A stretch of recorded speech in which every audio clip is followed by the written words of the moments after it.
Hello everyone, welcome back to the channel, and welcome if you're new around here. Happy New Year's!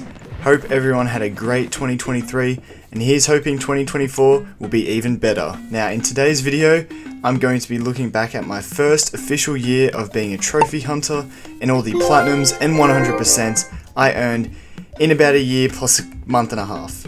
This is because I actually got my PS5 the day that God of War Ragnarok released, which was November 9th, 2022, and from there I got my first ever trophy that exact same day. However, I thought I would include the months of November and December 2022 as I didn't actually make videos about those games until January 2023.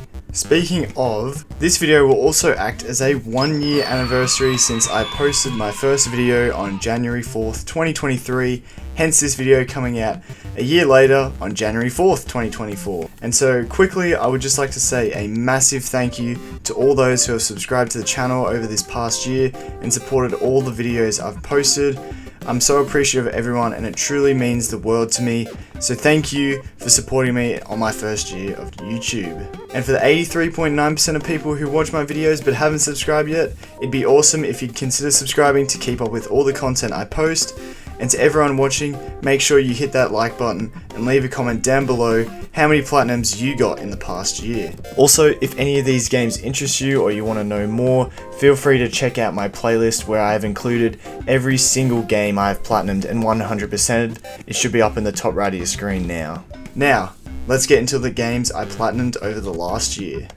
Starting off in November 2022, I got my first ever trophy in Astro's Playroom called One Down, Lots More to Go, which I thought was a pretty fitting name for my first ever trophy. I've spoken about this game quite a lot in its own video, short, and my first ranking video, so I won't talk about it for too long, but I think it is a solid first game to platinum, especially if you've just bought a PS5. It comes pre-downloaded for free, and introduces you to the new controller features whilst delivering a nostalgic and quite creative platformer.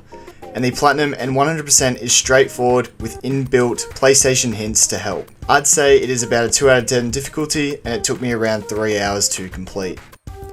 Then after that, the next game in November was Gotham Knights, and in my opinion, this is probably the most boring platinum I've done so far.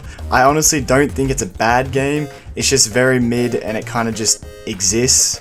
Story and gameplay are both decent, but the collectible and combat grind trophies were just plain boring. Later on in both January and June, I also completed the new free DLCs that came out, and these were just as boring and tedious. My friend and I ended up putting it on the easiest difficulty just to breeze through the 30 floors we had to complete as enemies just became damage sponges. This game is about a 4 out of 10 difficulty and it took me 47 hours to 100%. And the final game in November is God of War 2018. I wanted to play this game before Ragnarok, and honestly, there's not much to say about this game either. Story, combat, and exploration is near perfect. The platinum itself is fairly simple and there are no difficulty related trophies, so if you're struggling you can put the game on the easiest difficulty and do it that way. The Valkyries and Trials of Muspelheim I thought were good fun challenges, and the only downside is finding all the Raven collectibles, and the Niflheim workshop was just plain annoying. I'd give it about a 4 out of 10 difficulty and it took me 43 hours to platinum. Now moving on into December 2022, I went on to play God of War Ragnarok, obviously the sequel, and this is pretty much just as good as God of War, except the platinum is so much better. Again, there are some quite challenging but fun trophies such as the Berserker bosses and also Muspelheim again, but thankfully they got rid of all the annoying stuff, so it is a lot better. However, recently in the last month, December 2023, they did release a brand new Valhalla DLC for Ragnarok, and there will be a video coming out soon about that. That'll probably be my next video, so stay tuned for that. But the DLC is honestly just as good as the base game and adds some even more in-depth story elements. So honestly, this is a perfect platinum and 100%. Again, I'd say it's about a 4 out of 10 difficulty, and it took me 60 hours to get the 100%. Next up in December is Stray, another very simple game like Astro's Playroom, and would recommend it to anyone who wants a chill platinum to experience whilst experiencing a really interesting world and story. The only hard trophies are the game's speedrun, but once you've done one playthrough and know where to go, it's fairly simple. and the other one is going through a certain section of the game without getting hit, which made me rage quite a bit, but with some practice and luck it can be done pretty quickly. So pretty much a solid game. It's about a 3 out of 10 difficulty, and on my profile it says I only played 1 hour of it, but I think it took me about 3 or 4 hours to platinum. At the very end of December, I also managed to platinum and 100% Spider-Man Remastered. Is there really much to say about this game? Everyone knows how good these games are. It's got one of the highest platinum percentages on PlayStation considering how many people play it, because that's just how easy the platinum is, and it also makes the overall game a better experience. The only annoying thing is completing all crimes in every district, and my only suggestion for that would be to defeat every crime as they come up on your map, so you don't have to worry about doing it all at the end of the game. Also, the 100% is pretty much more of the same, especially the 3 DLCs. Screwball challenges are quite annoying though, and then in terms of the remastered trophies, they're pretty simple, if not fun and challenging, and then the New Game Plus, kind of basic, but yeah, just beat the game on New Game Plus, pretty easy. Overall, is an awesome game, is about a 3 out of 10 difficulty, and took me 47 hours to 100%. Finally, heading into January 2023, I took on Spider-Man Miles Morales' Platinum. And again, not much to say about this one. Pretty much the exact same as Spider-Man Remastered. This time you're playing as Miles Morales. It's a slightly shorter story, but the gameplay is still there, especially with Miles' new Venom powers. And the Platinum is super easy, and they've got rid of the annoying crime trophies, so you don't have to grind those out anymore, and all the collectibles are pretty fun and can be seen on the map. So it's another awesome Spider-Man game, another 3 out of 10 difficulty, and it only took me 23 hours to platinum. Now for the rest of January and the whole of February, I spent it platinuming the Uncharted Nathan Drake collection, which is the original trilogy remastered. Now, just for the video's sake, I'm going to clump all these games together because honestly, the trophies are the same in all of them. Most of them are just gun-related trophies, and then finding all the collectibles and beating the game on the hardest difficulty. And then of course there's the remastered DLC for each game, which just includes a few fun miscellaneous trophies, a speedrun trophy, and also beating the game on Brutal. And not gonna lie, Brutal difficulty is probably one of the worst experiences I've had in gaming, as sometimes it literally just comes down to pure RNG luck, and literally that's all it is. You have to have skill as well obviously, but sometimes it's out of your hands. Out of the 3 games, I would say Uncharted 2 probably had the best story, and then Uncharted 3, and then Uncharted 1, but in terms of difficulty, I would say Uncharted 2 was the hardest, and then Uncharted 1, and then Uncharted 3. Despite the difficulty, I really did have fun playing these games, and I would say number 2 was my favourite despite it being the hardest. Overall, I'm glad I played these games, and I'd probably give them all 3 an 8 out of 10 difficulty, and it took me 58 hours in total to 100% all 3 of them.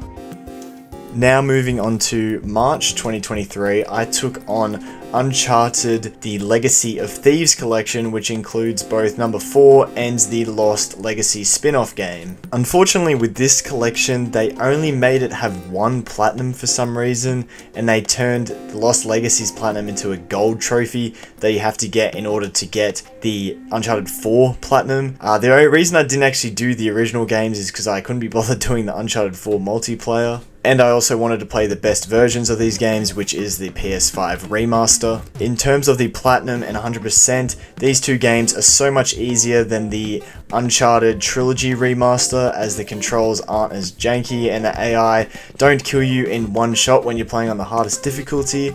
So doing the crushing difficulty on this wasn't too bad. And there's also a lot more fun miscellaneous trophies to do now instead of just basic gun-related or combat trophies. And a similar thing with the Lost Legacy, it's kind of like the Miles Morales spin-off of Spider-Man, but obviously in Uncharted, so it's a lot shorter game, so the 100% wasn't too bad. All in all, both Uncharted 4 and Lost Legacy are fantastic games, and the remastered collection is perfect to play. The only downside is that you only do get 1 platinum instead of 2, but I'm still glad I played them. I'd say it was about a 5 out of 10 difficulty, and it took me 46 hours to platinum. And then the second platinum I got in March was for The Last of Us Part 1, which is the remake on the PS5, and this is Naughty Dog's other fantastic franchise. And not going to lie, it's very similar to Uncharted 4. The hardest part is just getting all of the collectibles, except this time there is no difficulty related trophies, so really it's just getting all the collectibles and doing all the miscellaneous trophies, and that's about it. And I'm glad I could do this one and not have to do the remastered version for PS4, because I know the difficulty on that is a lot harder, and there's also multiplayer trophies for the 100%. The graphics on the remake are amazing, gameplay is fantastic, and of course the story is awesome. All in all, it's about a 3 out of 10 difficulty, and it took me 28 hours to platinum.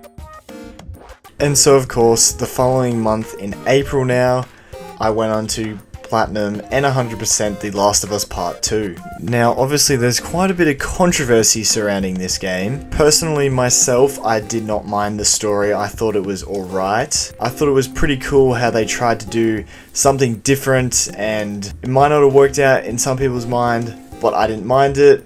Obviously the gameplay also had been improved, and honestly the graphics are just as good as the remake they did for Part 1, which makes me wonder why they're remastering it for the PS5 this upcoming month. I guess because some of the cool new features like a roguelike mode? Anyway, I'm not too sure if I'll platinum that remaster. I'm not really in a hurry to play this game again. That being said, I did enjoy most of this game. Again, it was just a collectible grind. However, for the 100%, I did have to play it on the hardest difficulty and on permadeath, which means if I died, I had to restart at the beginning of a chapter. And not gonna lie, I cheesed it, as I could turn on accessibility options so I could just prone the whole way so enemies wouldn't be able to see me, and I could just sneak my way through the game. Besides the boss fights, which is where I lost most of my time to deaths. I probably could have done it legit, but at that point I was kind of done with the game, as I already spent like 40 hours in it. And all in all, it was probably about a 4 out of 10 difficulty and took me 65 hours to 100%. Then to round out April, I went for Star Wars Jedi Fallen Order's Platinum, as I wanted to get it just before Jedi Survivor came out. I only had 2 weeks to do this, as I started on the 14th of April, and luckily I got it done on the 28th of April, which is the exact day that Survivor came out. I had previously played this game on my Xbox, so I kind of knew what to expect, but I never had 100% of it, so the Platinum was a new experience for me. And all in all, the Platinum is a really good experience. It makes the game better, which is what you always want from a Platinum, as the collectibles are interesting and fairly easy to find. You may need a guide here or there, but just exploring is quite fun, similar to God of War, and obviously the combat as well is really good. The only issue is using this really terrible 3D map to try and get around and figure out where you are to get the collectibles and miscellaneous trophies, as the map is just horribly designed. Other than that, I would highly recommend this game to anyone. Even if you're not a Star Wars fan, I still think there's fun to be had. So it's about a 3 out of 10 difficulty, and it took me 31 hours to platinum. Now, I had a bit of a slow May, as the only game I ended up platinuming this month was the sequel, Star Wars Jedi Survivor. And really, this is just more of the same of Fallen Order.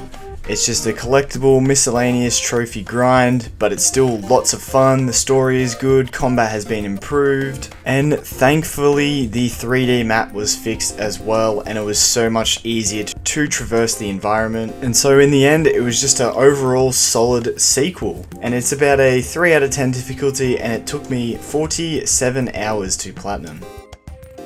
Moving into June, again another slow month, my one and only platinum was Horizon Zero Dawn. When I first started up this game, not gonna lie, I thought it was gonna be a slog. I was pretty bored to start off with, as it took a while for the story to get going, but once it opened up to the real open world, I was hooked. The world and story is so intriguing because it's set up as a post-apocalyptic world, and yet everything seems not post-apocalyptic. Once the mystery behind the world is revealed, it makes so much more sense, and it really is such a great idea for a post-apocalyptic world. And also the combat in this game is addicting. It's so much fun taking out all the different machines and having to use all kinds of different weapons in order to take them down. In terms of the Platinum experience, it's your pretty much bog standard open world trophy setup, so there's lots of collectibles, you have to do a lot of the side missions as well, and a lot of leveling up. So it's not really that difficult to get the Platinum, it's just a long grind. And also the 100% as well includes the Frozen Wilds DLC, which is pretty much more of the same game as well, with a couple of miscellaneous trophies, more collectibles, and more side activities. And then there's also the good old New Game Plus DLC, which is fairly simple because you get to keep all your gear and levels from the first playthrough, making it very easy the second time through. So I would give it about a 4 out of 10 difficulty, and it took me 70 hours to 100%. Moving straight after that into July, once again I had another slow month because this time I was playing the sequel Horizon Forbidden West, which is my most played game so far to date. This game is a really great sequel. Obviously now that's on PS5, the graphics are absolutely stunning, one of the best open world looking games I've ever played. The gameplay has been improved, the character animations and dialogue have been improved as well. The only downside for me in this sequel is the story. I still think it's really good, but if you thought the first game was pretty far-fetched with its sci-fi stuff, somehow this game goes even further, and it's really cool, but like sometimes it just gets a little bit ridiculous. In terms of the Platinum, it is pretty much the exact same as Zero Dawn. Same thing with the 100% for the Burning Shores DLC as well. It is pretty much the exact same as the Frozen Wilds. One cool thing about this one is it's set in LA, and that goes with the base game as well, with San Fran and Las Vegas. And those places actually appearing in the game is really cool, but the setting for the DLC, especially in LA, is awesome, but I still think the story in Frozen Wilds was better. And then the New Game Plus DLC is essentially the same thing as well, playing it on the hardest difficulty in New Game Plus, except this time you earn tokens for beating main missions, and you have to spend like 120 of these, and that means you almost have to do 2 playthroughs again. That's the one annoying thing about this New Game Plus. Once again, I would say it's about a 4 out of 10 difficulty, and as you saw before, it took me 100 hours to 100%. Moving on into August, again another slow month. The one and only Platinum I got was for Detroit Become Human. And I had a lot of fun with this Platinum. My first playthrough I just decided to do however I wanted, as this is pretty much a Telltale game, but a lot better as your choices seem to have a lot more meaning, as there's so many different endings you can get in this game. But the only downside to doing my first playthrough blind is that it is a lot more efficient to do for the Platinum, to do the pacifist playthrough, violent playthrough, and then a cleanup playthrough. So that's only 3 playthroughs, whereas I ended up doing about 4 playthroughs. So in the end, it took me a lot longer than it should have, but I'm kind of glad I did it because I did want to just experience the game without looking through a guide the whole time, trying to figure out exactly what choice to make. And because I did the first playthrough, I understood the game a lot better to make sure those second playthroughs went through a lot quicker. However, you cannot skip cutscenes in this game, so each playthrough you do, you literally have to sit through everything, and finding some of the collectibles and some of the miscellaneous trophies are very annoying, as you have to do a very specific path in order to get them, involving multiple playthroughs. The actual world and story itself though is quite interesting, especially with the AI androids, and considering that AI is becoming a lot more prevalent in our own world right now. Overall, it's a really solid Platinum. Really, it's only about a 3 out of 10 difficulty, and it took me 37 hours to Platinum. Once again, moving into September, another slow month. Only 1 Platinum, and this was the Ratchet & Clank 2016 remake / movie tie-in game. Really, the only reason I played this game is because I really wanted to try Rift Apart for the PS5, and I thought that this was the game before it. Like, I knew that Ratchet & Clank had other games on the PS3, but I thought they'd rebooted it with this game and Rift Apart was a sequel to this game, but no, turns out Rift Apart continues on the other storyline. This is the spin-off, but I'm still glad I played it, because Ratchet & Clank games I found were really fun. The weapons are the main staple, of course, in the Ratchet & Clank games, and all of them are super fun to use. The Platinum itself revolves a lot around story and collectibles and using all the different kinds of weapons. There's a lot of miscellaneous trophies, but they're very easy. The only real annoying thing is you have to do challenge mode, which is pretty much New Game Plus, and even after you do that, you have to max out every single weapon to level 10, which is a bit of a grind, and you might have to do another New Game Plus until you max out all the weapons. Overall, it's a really easy Platinum, and again, it's about a 3 out of 10 difficulty, and it took me 21 hours to Platinum. Moving into October, this is actually finally a month where I got 2 Platinums, not just 1. And of course, the first one being Ratchet & Clank Rift Apart. Honestly, I don't really have much to say about this game, as it's pretty much the same as the Ratchet & Clank game that I did, but all the annoying trophies are gone.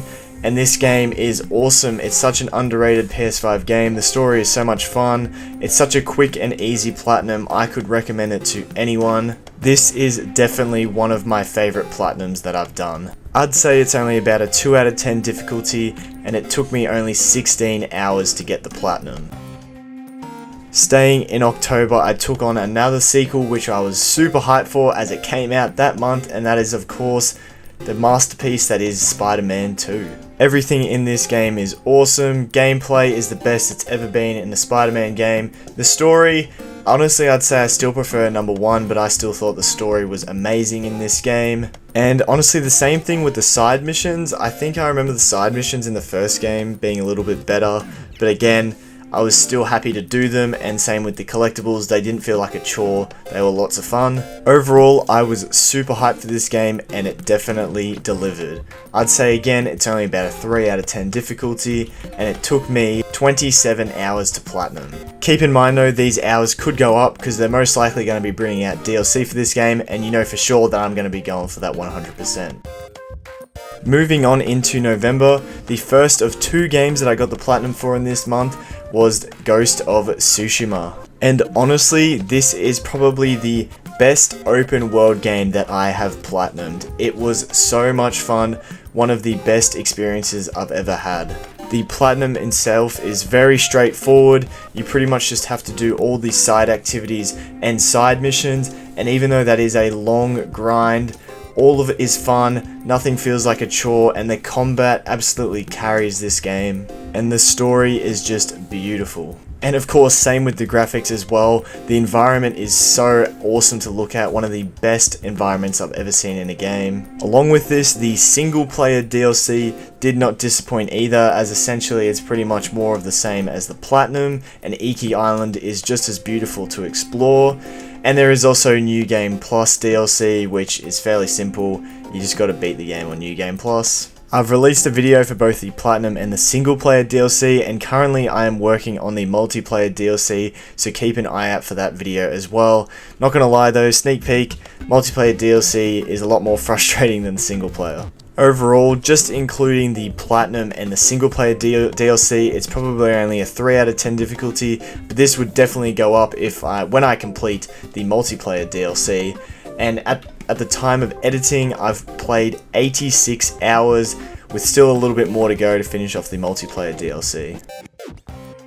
Moving into the second game that I platinumed and 100% in the month of November is Days Gone. This game is super underrated as well. The story is fantastic, gameplay is awesome, riding around in the zombie apocalypse on a motorbike was such a good idea and they executed it perfectly. The one and only downside to this game is that apparently there is going to be no sequel as of this stage, and they end this game on a massive cliffhanger. Other than that though, the Platinum is fairly straightforward. It's your typical open world game. You have to find only 75% of the collectibles, which is nice, and you have to complete lots of the side activities as well. There is a little bit of a grind at the end of the game to increase your trust level with 3 different camps, and also to level up your character as well, which means you have to grind out a few hordes, which are pretty tough to beat, not going to lie, but they are lots of fun. So the Platinum is fairly simple, but the 100% is on another level. The New Game Plus isn't too bad. You do have to beat the game on the hardest difficulty,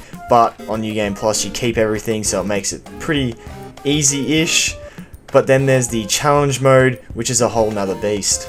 In the challenge mode, you have to get all gold medals on each arena, and this includes getting higher scores, beating it in a faster time, trying to stay alive for as long as possible, things like that. And I had to use a guide or else this would have been near impossible, honestly. Go check out the full video if you want more details, but in total this game is probably about an 8 out of 10 difficulty including the 100%, and it took me 70 hours to get the 100%. Quick fun fact though, this game actually rewarded me with my first ever ultra rare trophy on PSN Profiles.